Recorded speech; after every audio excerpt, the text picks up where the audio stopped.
I think a lot of us are walking around with a heavy weight on our heart, concerned about Israeli soldiers who are in action, mourning over the loss of life, and upset about the destruction and the loss of life in Gaza. Rabbi Shlomo Goren, in his book Meshiv Milchama, warns us against drawing direct comparisons from the Bible to our times, because there were very different times than we live in. And nevertheless, both he and we sometimes look to the Torah to give us guidance in these difficult times. And I want to share with you some thoughts that I have when looking at this week's Parsha and some of the laws in their broader context. This week we read of the Arei Miklat, the cities of refuge.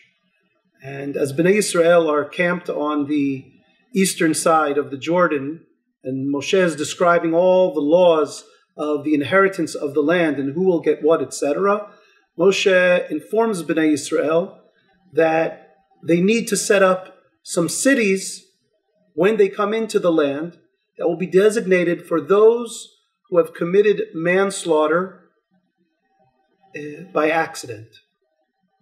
The sanctity of human life is so precious that even when it's taken unintentionally, there needs to be a consequence. And so the manslayer, as he's called, is exiled to one of these Arei Miklat. We as Jews need to be extremely sensitive to the loss of life when a life is taken by another human being, even if it was done unintentionally. Now, the context of the Nachala, of the inheritance of the land in this week's Parsha, raises the discussion of these cities that need to be set aside. They won't be they won't be part of the inheritance like other areas. They're special designated areas. But the law of Arei Miklat is repeated in the book of Devarim, in the book of Deuteronomy. And there the context is very different.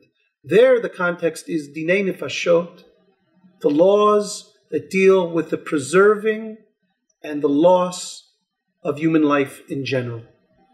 And so immediately after these laws of sensitivity to the taking of human life, even unintentionally, the Torah then moves on to the laws of war. There will be times when one should intentionally take the life of others, when one needs to go out to war. Of course, those laws begin with the suggestion, with the instruction that one first pursue peace. But if that's impossible, the Torah tells us that one will need to go to war. And asking ourselves, what purpose, what could justify going for out to battle and to war? I want to use some midrashic license and look at the context again in the book of Dvarim, in Parshat Shoftim, where this law appears and what comes after it.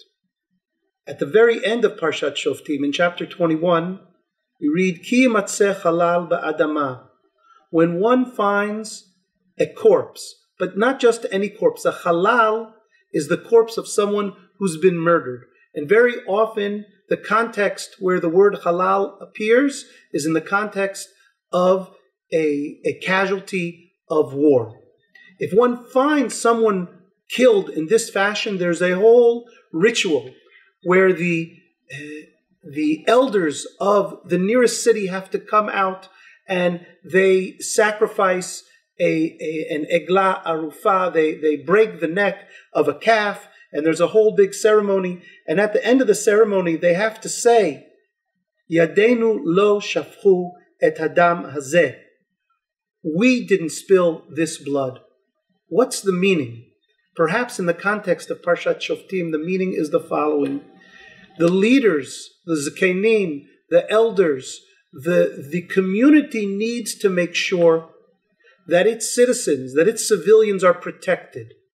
And if there are corpses lying in the fields, then we need to do something about it. We need to take responsibility. This ritual of Egla Arufah says that the community can't just turn a blind eye. We must take responsibility when our own are falling on the battlefield. On the other hand, we read just a few paragraphs ago of the responsibility for trying to prevent innocent loss of life, unintentional loss of life. And that's the tension that I think we're walking around here, both in Israel and I'm sure in the diaspora, in between trying to live up to the instructions of the laws of the Arei Miklat, to understand that even if we kill unintentionally, it is a terrible tragedy, something that we need to mourn, something that needs to impact us. And on the other hand, knowing that we need to fight to protect ourselves. We can't sit back. We can't have a situation where we won't be able to say, Yadeinu lo shafchu et hadam hazeh. And let me just conclude with the following verse. Kaper la'amcha Yisrael asher padita Adonai, God, please atone for your people Israel, ve'al titen dam naki b'kerev amecha, and don't allow for innocent blood amongst your people. Shabbat Shalom.